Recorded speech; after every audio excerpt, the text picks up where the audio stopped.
Yes, ordet er frit. Måske har vi ansvaret på spørgsmål. Ja. What's your viewpoint on the Middle East, on the economy and in general? Well, I think, you know, it's a complicated question, but not too complicated. In other words, it's a playground for the British.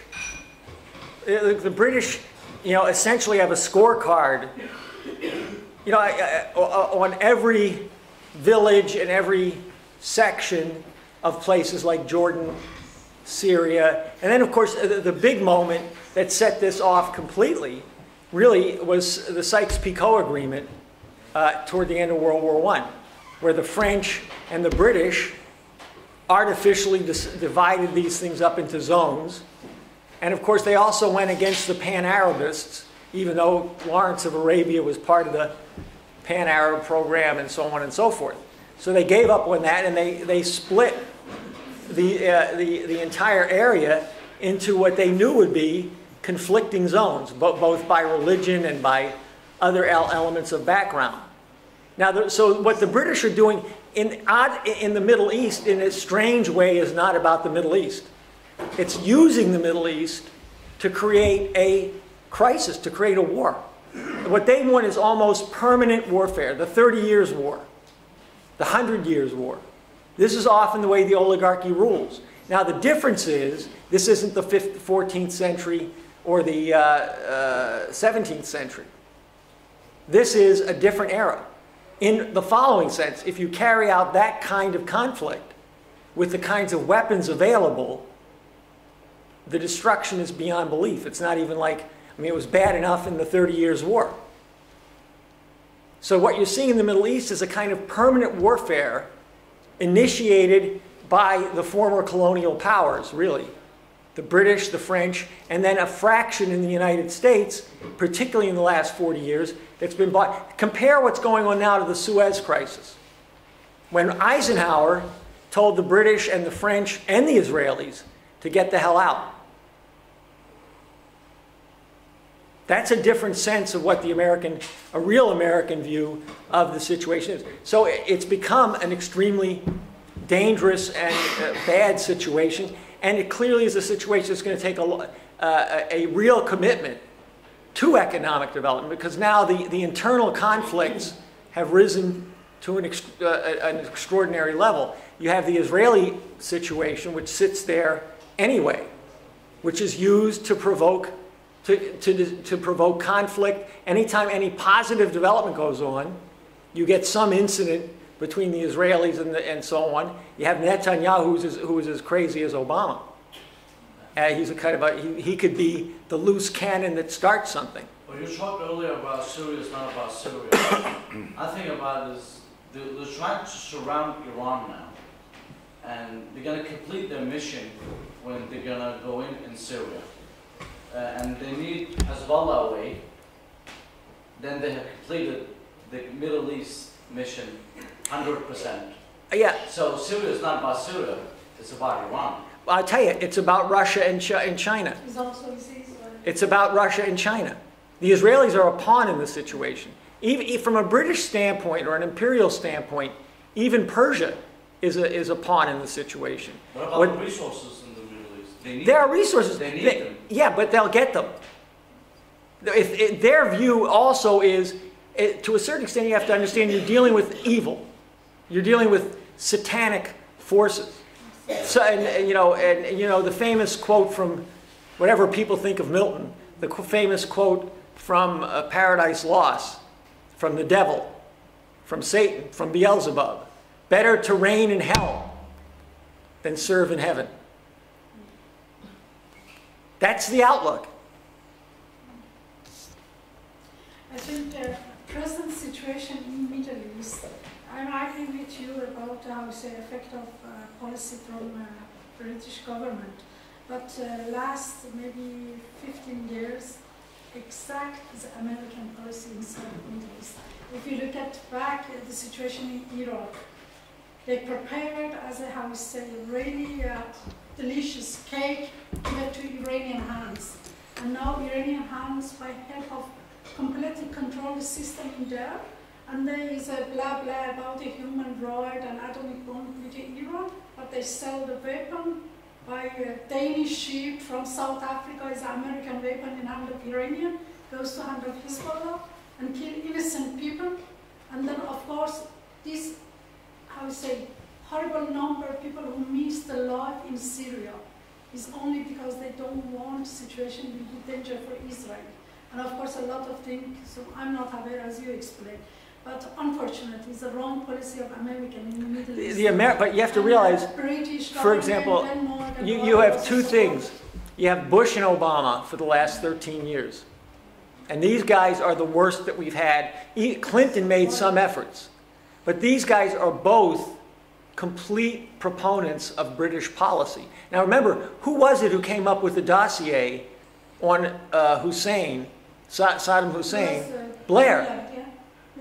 It was British intelligence. Even the National Security Agency scandal is now becoming much clearer that it was run conjointly with the British. Saddam coming in cover exactly by help of... Yeah. So what you've got is, you have to realize, this is an actual empire, and this is the way an empire functions. And I'm talking about a financial empire. What is Great Britain? It's the Commonwealth. It's not just the British.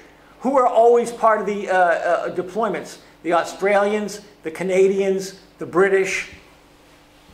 This is the Commonwealth. In fact, the British Empire explicitly changed its orientation from the mid-1920s of maintaining the sort of normal, our normal vision of control and rule. In 1947, they founded the Commonwealth. You have to realize the Queen of England is the head of state of something like, I forget, 18 countries, whatever it is. She's the head of state of Australia. She's the head of state of Canada. A small island. Yeah. Of course, it's financial control. The monarchy still has a certain sway in India, psychologically and you know, in terms of culture. So I think what you're looking at, they want to bring it to a head. They want, in their dreams, they want the Russians and the Chinese to back down. That's not going to happen, but they don't care. It really is, if I can't rule, nobody rules. We still have 3 minutes left, so this is a big chance of...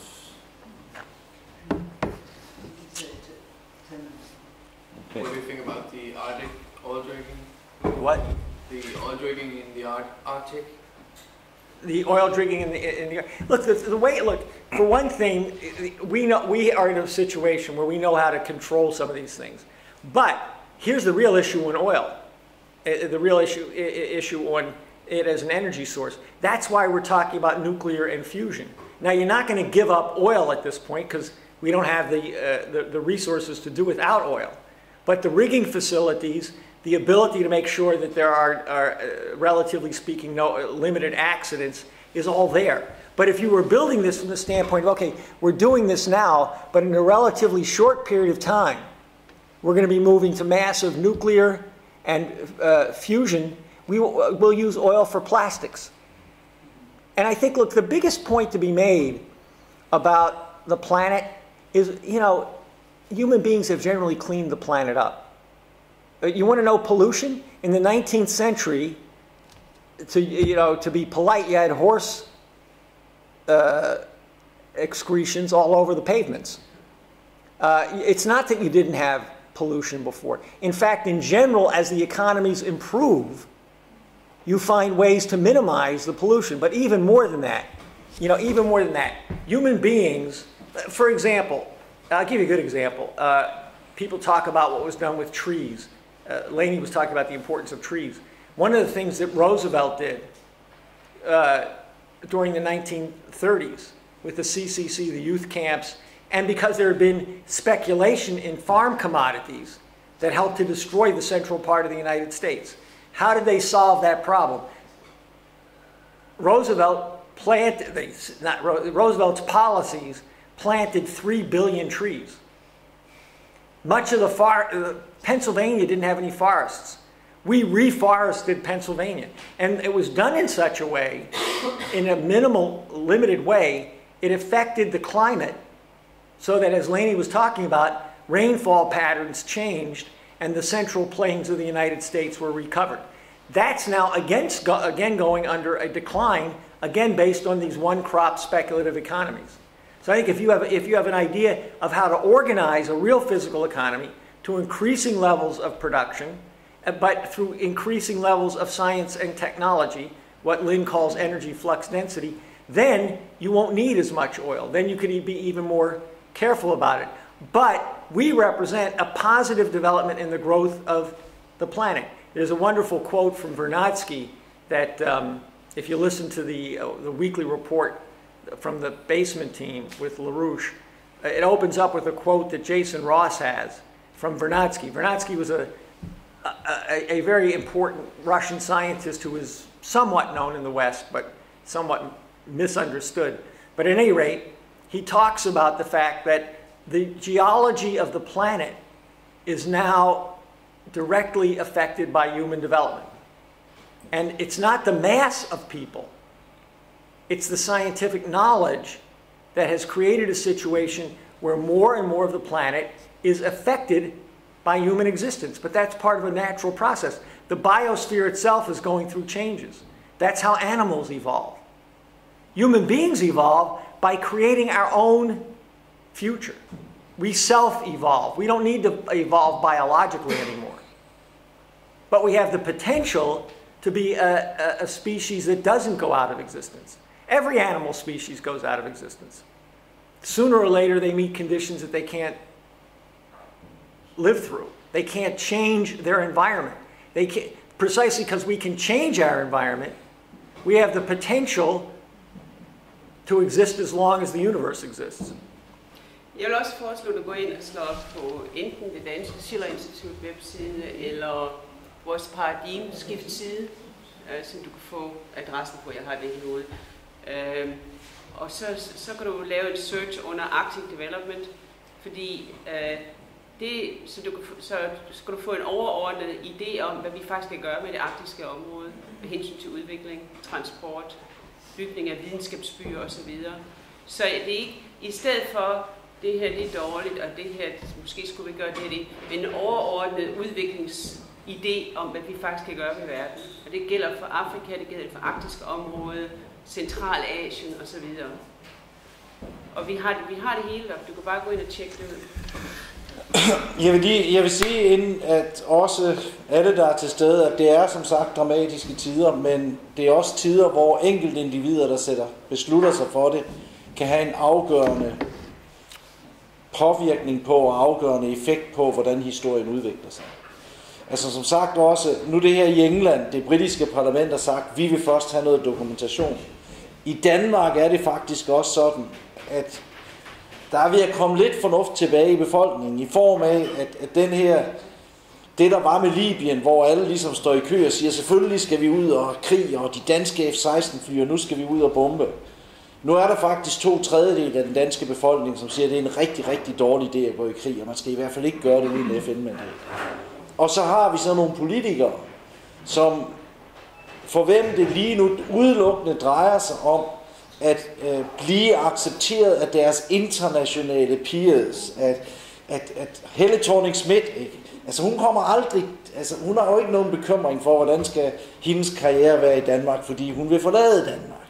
De her andre, det drejer sig om, hvordan kan vi blive accepteret af dem, der virkelig betyder der noget ude i EU og i USA osv. Og så glemmer man, at den vigtigste opgave, som man har som politiker, som man har i Folketinget, det er at tage ansvar for både Danmark og den danske befolkning, men også de kommende generationer, både her og i verden rundt omkring os. Og det har man slet ikke blik for. Det er bare min karriere. Hvordan kan jeg gøre mig populær? Og derfor har vi alle sammen et ansvar. Det lederskab, som vi ikke får inden fra Christiansborg, det må vi så udgøre. Og det her er ikke nogen. Allerede fra i går til i dag, var der faktisk et skifte her i Danmark og internationalt. Altså igen, for 3 dage siden sagde Villy Søvndal, selvfølgelig skal vi ikke gøre noget, medmindre der foreligger et FN-mandat. Dagen efter stod han, og sagde til journalisterne, nå jo, men altså, det her er jo så frygteligt, og der er jo klare beviser på, at Assad, han bruger kemiske våben mod sin befolkning, og så må vi jo gøre noget. I dag, så var man pludselig lidt mere tilbageholdende og sagde, jamen selvfølgelig skal vi ikke gøre noget, før vi har fået nogle klare beviser. Så man er klart påvirkelig, fordi at igen, det her er ikke statsmænd, vi har med at gøre. Det her, det er medløbere. Det er folk, som desperat forsøger at løbe den vej, som de tror, deres karriere, deres fremtid for dem er bedst. Men det betyder også, at hvis befolkningen siger fra, hvis befolkningen siger, det her vil vi under ingen omstændigheder acceptere.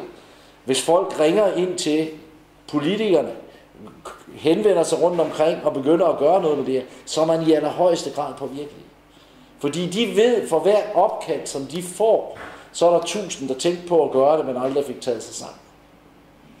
Så jeg vil sige, tag materiale med, vær i kontakt med os, bliv medlem, se hvad man kan gøre. Også som sagt, det er værd at kontakte politikere og så videre. Altså det her er en meget åben situation. Alt kan ske. Og derfor så skal man ikke have holdningen, at det her er noget, hvor man bare skal sidde hjemme i sofaen og se og vente på, at fyrværkeriet starter på tv-skærmene. Så jeg vil sige, hvis i kontakt med dem. Jeg har også hørt rygter om, desværre er det for mig kun rygter, at der skal være en demonstration i morgen klokken 4. Ja. Okay. Ja, okay. Ved Christiansborg.